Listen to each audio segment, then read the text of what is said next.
Everyone, this is Neon Polygons, and today I want to take a look at my Sega Pocket Arcade collection. Now, this is a very interesting collection of LCD games that were released in the late 90s by Tiger Electronics, licensing some of the more popular Sega franchises of the day.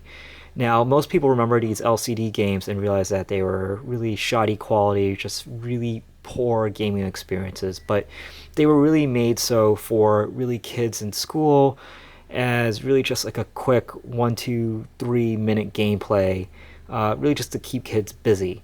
And none of them were really meant for in-depth experience. They were really just kind of, in a sense, more of a tic-tac-toe type, feel to the most of the games. A lot of them were very interesting, but this series particularly is of note because it was really the last gasp of Tiger Electronics in the little handheld market. And what better way to kind of breathe new life into their product cycle than by partnering up with Sega's? So what I have here is essentially like a bunch of them that are still packaged that I kind of found and unraveled that essentially they have skyrocketed in value in recent years, more so based on their collectability and because of how rare most of these titles were. In fact, some of them have very unique stories. If you take a look over here, it all started off with one point with Tiger Electronics actually creating games based off popular titles from the Mega Drive / Sega Genesis. And so I have here Streets of Rage, Sonic the Hedgehog 3, which for the reason in the packaging says it was based on the Sega Saturn game, which, that's not true. Sonic 3 never came out as a standalone title for the Saturn, with the exception of being on Sonic Jam. I have Monaco GP, which was actually based on the arcade game from, I believe, the late 80s, early 90s. It's kind of a precursor to Hang On. Another mistitled game was Sonic 3D Blast.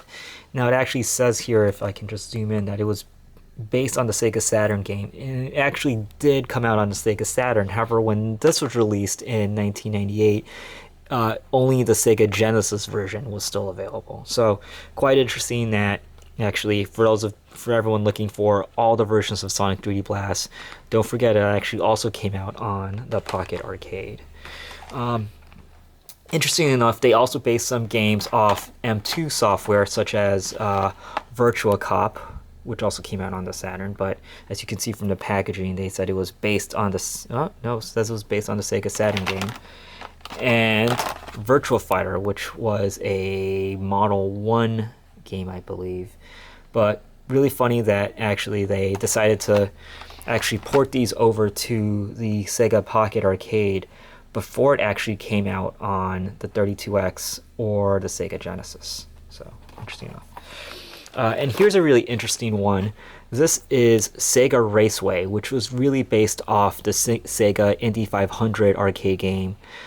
Surprisingly enough, it was never ported over to our home system. So for those of you looking to actually play this game in in any other format aside from the arcade, this was actually the only time it's ever been converted to another platform. So sadly enough, Sega Raceway, which was a port of the Sega Indy 500 series in the arcade, this is the only version that you can actually play it on at home.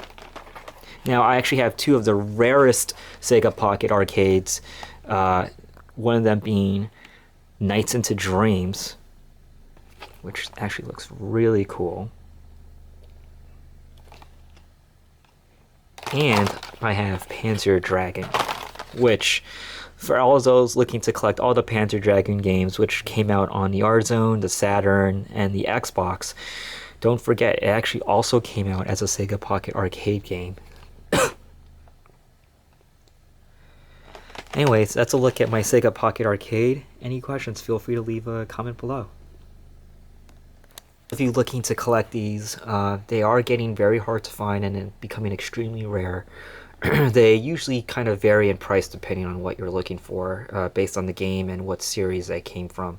For those of you looking, generally speaking, for like the cheaper end or the lower end of the price range, you'll typically find usually some of the arcade conversions like Virtua Fighter and Virtua Cop, usually between the $40 to $50 range. Whereas some of the Mega Drive versions, like Sonic 3 and Streets of Rage, and I believe Echo the Dolphin also came out. You'll usually starting to find them for 60 to 70, and then some of the more rarer ones such as Pan-Seared Dragon and Sega Raceway and Nights into Dreams, they'll actually command a pretty penny, going up into the 150 range. So I'm lucky to have got these when essentially they were kind of all brand new when I got them in the late 90s, and for whatever reason I just never opened them. But these are great to really have, really great piece of Sega history. They just really show that how during the late 90s Sega was really just trying whatever it could to like license out its properties and being in as many, I would say, hands as possible, back in the day when Sega was really still like a hot brand. Anyways, that's a quick look at the Sega Pocket Arcade series. These are really cool to have, and any questions, leave a comment below.